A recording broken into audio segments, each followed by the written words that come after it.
হাজোৰ পৰা নলবাৰী যোৱা ৰাস্তাতে বহুত পানী হৈছে, মানুহৰ বহুত পানী হৈছে ঘৰ দুৱাৰবিলাকত।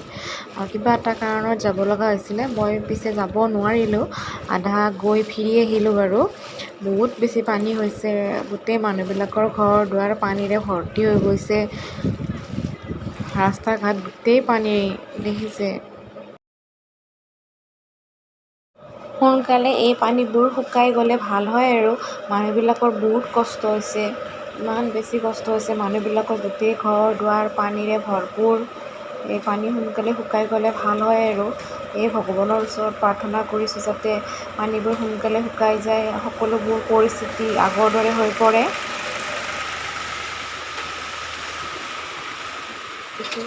পৰিস্থিতি বহুত বেয়া হৈ পৰিছে চাৰিওফালে, অতি সোনকালে যাতে পৰিস্থিতি আগৰ দৰে হৈ পৰে সেয়ে কামনা কৰিছোঁ, ভগৱানৰ ওচৰত প্ৰাৰ্থনা জনাইছোঁ, পৰিস্থিতি আগৰ দৰে ঘূৰি আহক।